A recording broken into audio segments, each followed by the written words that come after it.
Как правильно необходимо заполнять сведения о доходах и расходах муниципальных служащих, сегодня за круглым столом обсуждали представители администрации главы и Совета безопасности. Как известно, декларационный период заканчивается 30 апреля, потому всю документацию необходимо сдать вовремя. Но теперь по новому 49-му республиканскому закону сдавать сведения нужно в администрацию главы Ингушетии. С этого года порядок предоставления сведений о доходах лиц, замещающих муниципальные должности, он немножко изменился, но хотя в общем плане все то же самое, что и было и в предыдущие годы. Но мы сегодня сакцентрировали внимание на вопросах предоставления сведений о доходах глав наших муниципальных образований, руководителей представительных органов муниципальных образований. Почему? Потому что если раньше они свои сведения предоставляли свои кадровые службы, теперь они напрямую предоставляют в администрации главы Республики Ингушетия. Все эти сведения предоставляются в виде справки по форме, утвержденной указом президента России под номером 460. В них должны быть отображены данные о доходах, полученных из всех источников. И, конечно же, в этом деле ошибок быть не должно, подчеркивает представитель администрации главы. Вся информация, которая у вас фиксируется в этих справках, она должна быть документально подтверждена. Если факт регистрации брака есть, значит считается супругами. Если у ребенка на руках есть документ о рождении, которому 18 исполнилось, значит он совершеннолетний, вы его не показываете.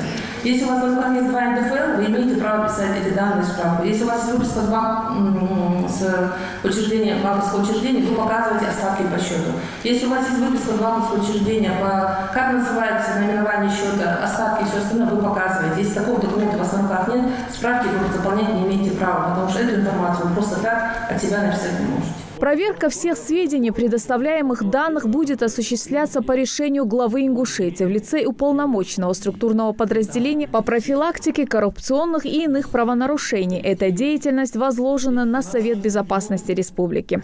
Потому они призывают собравшихся серьезнее отнестись к этому вопросу. Ведь осталось мало времени до окончания декларационного периода. А если необходима будет помощь, они всегда пойдут навстречу. Но необходимо знать, что нужно придерживаться нового закона. В этом законе прописан порядок предоставления сведений, порядок проведения проверок этих сведений и с чем это грозит муниципальных должностей. Сведения свои представляют в соответствии с этим законом все муниципальные должности республики, своих супруг, супруги и несовершеннолетних детей.